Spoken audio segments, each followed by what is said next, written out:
Good morning everyone. तो अभी जो है सुबह के जो है 5 बज रहे हैं और आज जो डेट है 26 अप्रैल और आज सैटरडे है। तो मैं बाहर का आपको व्यू दिखा रही थी कि अभी जो है टाइम कितना जो दिख रहा है कि कितना अंधेरा है। और देखो मॉर्निंग वॉक पे भी लोग आए हुए हैं सुबह के 5 बजे। तो उसके बाद जो है आप देखो अभी बाहर कितना उजाला हो गया है और मैं आपको टाइम शो कर रही हूँ कि मैं फ्रेशन अप होके आई हूँ तब क्या टाइम हो रहा है। तो इस तरीके से काफ़ी टाइम, क्योंकि मैं थोड़ी बहुत चीज़ें हैं जो मुझे ब्रेकफास्ट में बनानी होती है, थोड़ी बहुत अरेंज करके आनी पड़ती है। तो इस तरीके से जो है हो जाता है टाइम, मतलब मेरा जो अर्ली मॉर्निंग मतलब जब भी उठती हूँ 30 to 40 मिनट मेरे को अपने आप को फ्रेश होने में, ये सब करने में टाइम लग जाता है।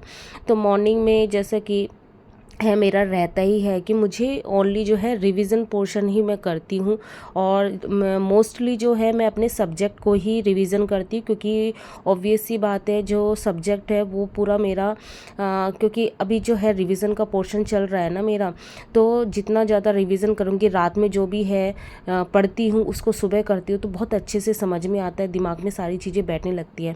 तो आज जो है 26 अप्रैल है, तो आज से ही जो है मेरे बेटे का जो समर वेकेशन है वो पूरा अब स्टार्ट हो गया है आज से ही। तो मेरा जो मैंने टाइम टेबल अपना बनाया हुआ है कि इन जो जो 40 to 45 डेज़ हैं, क्योंकि 26 से इनकी स्टार्ट है और 5 जून को मे बी स्कूल स्टार्ट है, तो इनके बीच में मतलब मैं 40 डेज़ मान के चल रही हूँ।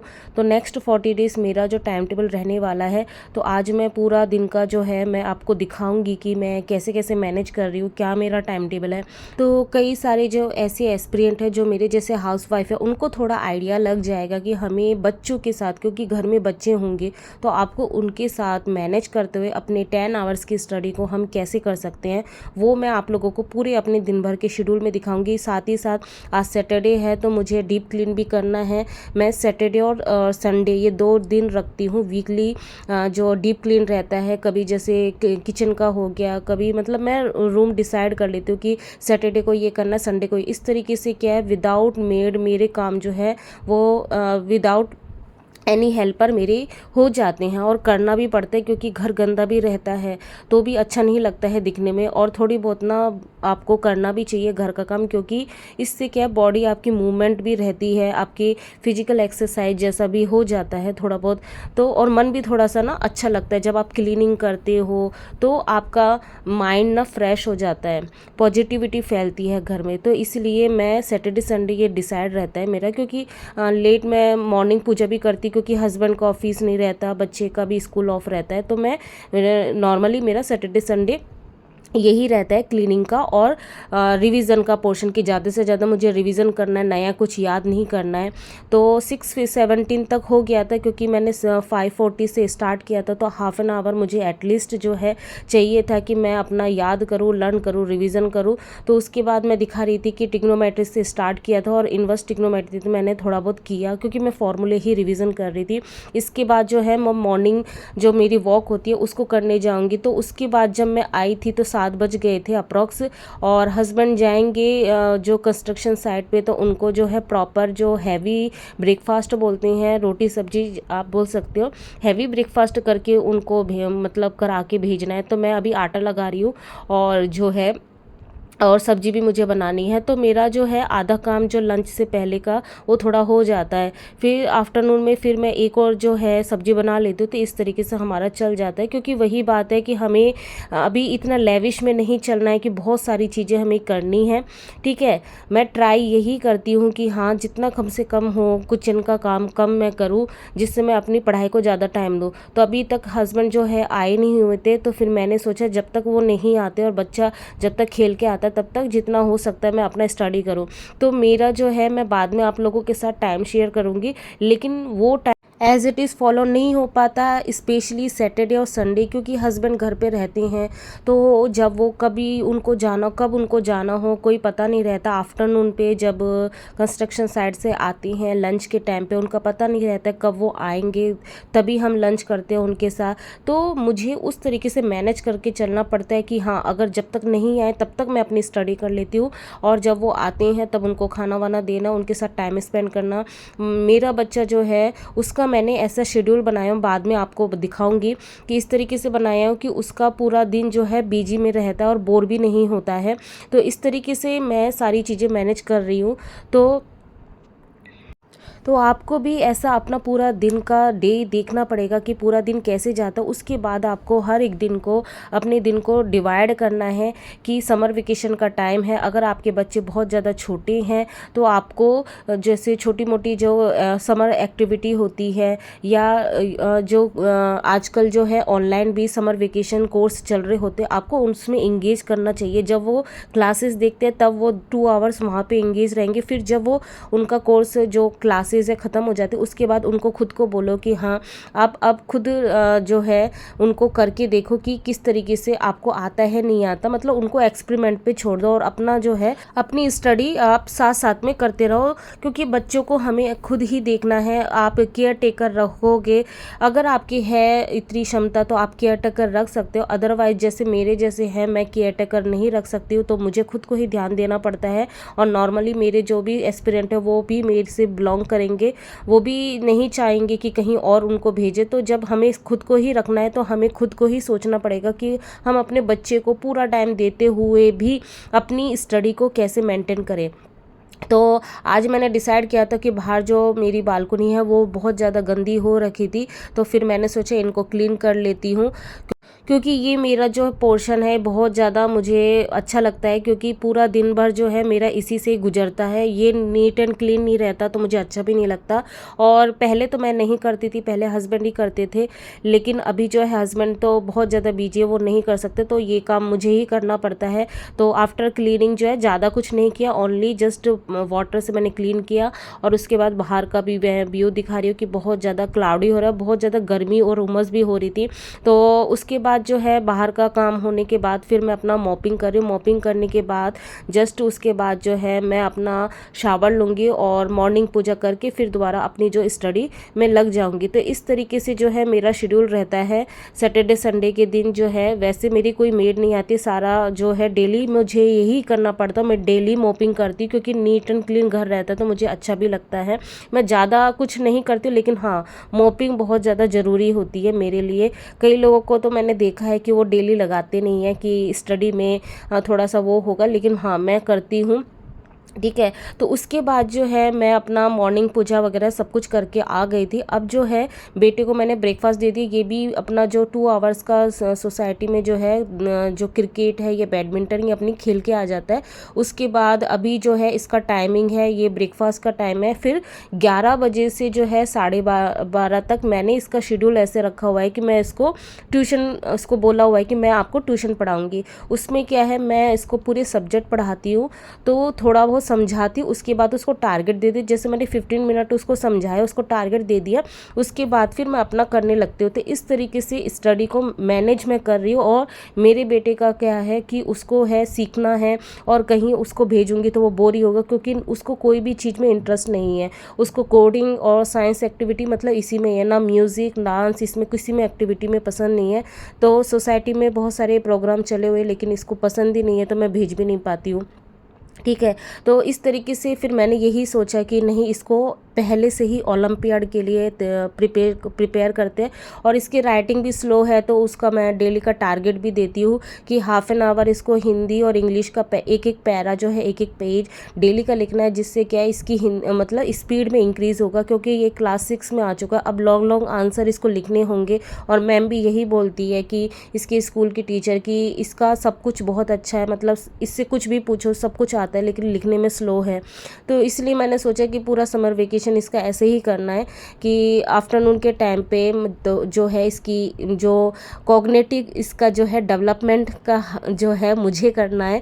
और बाकी जो है स्पोर्ट्स का 2 आवर्स ये मॉर्निंग में और इवनिंग के टाइम पे 2 आवर्स में इस तरीके से ये खेल लेता है। तो इसका मतलब पूरा दिन का मैनेज हो जाता है। फिर जब ये अभी जो है मैं इसको पढ़ा ही रही हूँ, मैथ पढ़ा रही हूँ इसको, मतलब मैं सारे सब्जेक्ट पढ़ा रही हूँ। उससे क्या हो रहा है, जैसे केवीएस में आपने देखा होगा जो टीजीटी में हमारे हमें जो केवीएस के लिए 6 to 8 तक की एनसीईआरटी की बुक पढ़नी होगी, तो मैं इसको पढ़ाने के बहाने मेरा खुद का रिविज़न भी हो जा रहा है, क्योंकि मैं सारी चीज़ें पढ़ा रही हूँ, साइंस, सोशल, मैथ, इंग्लिश सब कुछ मैं पढ़ा रही हूँ। तो इंग्लिश भी आज मैं इसको पढ़ाऊँगी, तो इंग्लिश में आज मैंने इसको नाउन पढ़ाया, तो इसके साथ साथ मेरा भी रिवीजन हो गया। तो अगर आपके बच्चे थोड़े से बड़े हैं तो आप उनको पढ़ाओ, जिससे क्या हो जाएगा, और हमारी जो कन्वर्जेशन होती है पूरी 11 से 12:30 ये सारी पूरी इंग्लिश में होती है, ठीक है। तो इससे क्या होता है, मेरी स्पीकिंग जो केवीएस में जो इंटरव्यू भी हो सकता है इंग्लिश के लिए, तो मैं उसके लिए भी मतलब प्रिपेयर कर रही हूँ अभी से अपने आप को। आप सोच रहे हो, तो अभी से सारी चीज़ें आपको ना एज ए सोचना है कि हाँ मैं टीचर बन गई हूँ और मुझे बच्चों को समझाना है, इंग्लिश में समझाना है। हिंदी में तो आप समझा दोगे, लेकिन इंग्लिश में आप ट्राई करो कि हाँ उनसे इंग्लिश में बात करने की, तो आपका स्पीकिंग भी यहाँ से सुधर जाएगा। क्योंकि किसी ने बोला हुआ था कि दी इंटरव्यू से डर लगता है केवीएस का, कि इंटरव्यू इंग्लिश में होगा, मुझे इंग्लिश नहीं आती तो मैं कैसे करूँगी। तो मैं भी आपके जैसे ही बिल्कुल स्मॉल टाउन प्लेस से ही आई हुई हूँ, बट मेरा ये है कि मैं चेन्नई में रहती हूँ, तो यहाँ पे घर से निकलने के बाद ही इंग्लिश बोलनी पड़ती है, ठीक है। और मैं शादी के बाद ही मेट्रो सिटी में रही हूँ, तो थोड़ा बहुत ये है कि मतलब सरप्राइज़ नहीं है कि इंग्लिश में कैसे बोलूँ, मतलब थोड़े थोड़े वर्ड मेरे ध्यान में हैं, मतलब वो आ जाता है, ठीक है। और यहाँ पे आके तो और भी ज़्यादा हो गया, हर समय इंग्लिश सुननी पड़ती है। मेरा जो बेटा है वो पूरा इंग्लिश में बात करता है, हस्बैंड इंग्लिश में बात करते हैं, तो मेरा जो है एनवायरनमेंट वैसा ही बन गया है कि इंग्लिश में बात करने का, मतलब सुनने का। तो वहाँ से मेरे कई सारे वर्ड में ऐसे हिंदी में मेरे अब इंग्लिश ही आ जाती है, तो इस तरीके से मेरे लिए थोड़ा ईजी हो गया कि मैं कर लेती हूँ, ठीक है। और इससे पहले मैंने प्राइवेट स्कूल में जो है उसमें पढ़ाया हुआ भी था। तो इसी तरीके से आपको भी अपनी इंग्लिश स्पीकिंग जो है वो अभी से स्टार्ट करनी पड़ेगी। इससे पहले जो है इसको मैं पढ़ा रही थी, 1.5 घंटा मैंने इसको पढ़ाया 11 to 12:30, जैसे ट्यूशन में पढ़ाते हैं ना वैसे, क्योंकि इसको बिजी रखना भी ज़रूरी है और इसको बोर भी फील ना हो। तो अभी रेस्ट कर रहा है, तो हम लोग रेस्ट कर रहे थे, लेकिन अचानक से बाहर देखा, पता नहीं क्या हो रहा है, दिखाती हूँ आप लोगों को। तो अभी जो मैं आपको दिखा रही हूँ जो बाहर का धुआं, ये तो काफ़ी कम हो गया। तो ये बाद में मुझे पता चला कि हमारा मतलब जो हमारी बिल्डिंग है जो H2 है, तो उसके पीछे जो है पार्किंग की बिल्डिंग है, उसमें कार जली हुई थी। मैं आपको अभी शो करती हूँ। तो ये पार्किंग का जो है बिल्डिंग है और उसके पीछे जो है वो हमारी बिल्डिंग है। तो ये देखो इस तरीके से पूरा धुआं यहाँ से ही निकल रहा था। कंट्रोल नहीं कर पा रहा, जा रहा है उसके जाके बाद जो है फायर का पूरा पाउडर पानी पूरा खत्म कर दिया, भी नहीं हो रहा। अचानक से ही ये जलने लगी, तो मतलब जो एक्सटिंग्विशर है इससे बुझाने की कोशिश की गई, लेकिन पूरी ये नई गाड़ी थी, फिर भी ये पूरी ऐसे जल गई है, ठीक है। तो इस तरीके से मतलब बहुत ज़्यादा मतलब डिस्टर्बेंस हो गया था उस दिन पूरा। तो आप भी थोड़ा ध्यान रखें, हमें तो बहुत ज़्यादा डर लगने लगा था कि इस तरीके से अगर ये बगल में और भी सारी कारें रहती। चलो अंदर चलते, मैं दिखाती हूँ क्या बना रही हूँ। अभी तो एक ही सब्जी बन रही है, ये है कुंदरू, इसको कुंदरू बोलते हैं। तो इसका फ्राई बना रही हूँ अभी, और इसके बाद बनाऊंगी, यहाँ पे मैंगो रखा हुआ है, गर्मी बहुत ज़्यादा हो रही है तो बनाऊंगी आम पन्ना। और ये रखा हुआ है, ये दूसरी सब्जी के लिए ऑयल, जो पटेटो है बॉईल करके रखा हुआ है, तो ये और बनाना है। क्या बना रहा है ईशु? लूडो, हैंडमेड लूडो, अपने साइंस प्रोजेक्ट में ये कर रहा है। आफ्टरनून के टाइम पे इसका साइंस प्रोजेक्ट का टाइम होता है, इसमें जो भी उसको मन होता है, what ever he want he can do, है ना। ये वीडियो देख रहा है, ये वाला, इसको देख के बना रहा है। तो इस तरीके से जो है आफ्टरनून का टाइम मतलब उसका जो है जितना भी उसको मिलता है 12:30 के बाद लंच वगैरह करने के बाद थोड़ा बहुत जितना टाइम मिलता है उस समय ये अपनी साइंस एक्टिविटी करता है यूट्यूब से देख के। तो इस तरीके से इसका टाइम ऐसे ही गुजर रहा है। तो इवनिंग का टाइम हो चुका था, जैसा कि मैंने आपको दिखाया। अभी जो है वो इवनिंग पूजा कर रहा है। वैसे तो वो ही देता है, कभी कभी वो जल्दी चला जाता है खेलने तो फिर मैं ही देती हूँ।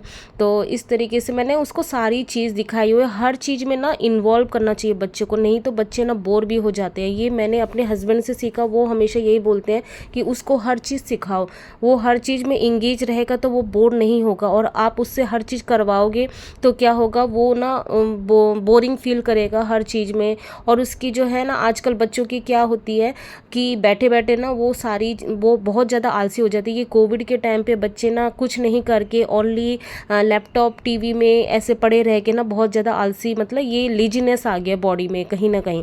तो इसलिए बच्चों से हर चीज़ करवाए, जैसे हम छोटे थे हम हर चीज़ करते थे अपने पेरेंट्स के साथ, तो ऐसे ही अपने बच्चे को इन्वॉल्व करो। और थोड़ा सा ना आपका काम भी थोड़ा हल्का हो जाता है, आपको टाइम मिल जाता है स्टडी करने के लिए। तो जब वो इवनिंग पूजा दे रहा होता है तो मैं उस समय जो रोटी बनानी होती है, मतलब जो किचन का काम, वो कर लेती हूँ। तो इस तरीके से काम मैनेज हो जाता है। नहीं तो सारी चीज़ें आप करने लगोगे तो आप मेंटली बहुत ज़्यादा जो है टायर्ड फील करोगे, और ऐसा लगेगा अभी ये भी काम है वो भी काम है। कभी कभी मैं अपने बच्चे से ही जो कपड़े हैं वो छोटे छोटे जो है उससे करवाती हूँ, साथ में हम करते हैं। इस तरीके से मैं सारी चीज़ें मैनेज करती हूँ। तो घर में जो है पूरा सही, सारी चीज़ें सही टाइम पे मतलब अच्छे से हो जाती है, बच्चा बोर भी नहीं होता है। ठीक है, क्योंकि जैसे मेरी लाइफ है, हम सोसाइटी के अंदर एक फ्लैट में रहते हैं तो ज़्यादा बड़ा एरिया नहीं होता है। और थोड़ा ना वो, क्योंकि मेरा ऐसा जो है, अभी हस्बैंड इतने बिजी हैं क्योंकि हमारा घर का कंस्ट्रक्शन का काम चला हुआ है, तो हम ज़्यादा बाहर जा भी नहीं सकते, आउटिंग नहीं कर सकते, तो बच्चे बोर होते हैं। इसलिए हर 15 दिन में मैं ट्राई करती हूँ कंस्ट्रक्शन साइट में लेके जाऊँ, वहाँ पे थोड़ा खुला एरिया है तो अच्छा लगता है बच्चे को। तो अभी जो है रात की जो है नाइट टाइम स्टडी के लिए मैं आ गई हूँ, और एज़ यूजुअल अभी जो है 3 आवर्स का मेरे पास टाइम होता है। 3 आवर्स में मैं जो हूँ अपने मैथ के क्वेश्चन की बहुत अच्छे से प्रैक्टिस करती हूँ। ठीक है, तो अभी जो आपका, मैंने जैसे पहले भी बोला हुआ है प्रीवियस ब्लॉग में, कि अभी जो टाइम है, जिनका भी सिलेबस हो चुका है, अपनी प्रैक्टिस और रिवीजन इस पे ज़्यादा से ज़्यादा फोकस करो। ऐसा लगेगा आपको आपका सिलेबस हो गया है, आप बहुत ज़्यादा खुश हो जाओगे कि नहीं, मेरा सिलेबस हो चुका है और मुझे कोई प्रिपरेशन करने की ज़रूरत नहीं। और यहीं पे वो बच्चे जो है एस्पिरेंट है वो गलती करते हैं। इसलिए हमेशा जो है ओवर स्मार्ट नहीं बनना है, अपनी सेल्फ स्टडी का अभी टाइम है पूरा, अपनी सेल्फ स्टडी पे ज़्यादा से ज़्यादा ध्यान देना है। ठीक है, और जितना भी ज़्यादा हो सके PYQ MCQ आपको सॉल्व करने हैं, जिससे आपको जो है हर टाइप के क्वेश्चन करने की हैबिट हो, आप उसको हैंडल करना, टैकल करना सीख सको। तो बस यहीं तक था आज का दिन, फिर मिलते हैं नेक्स्ट व्लॉग में, तब तक के लिए बाय, गुड नाइट।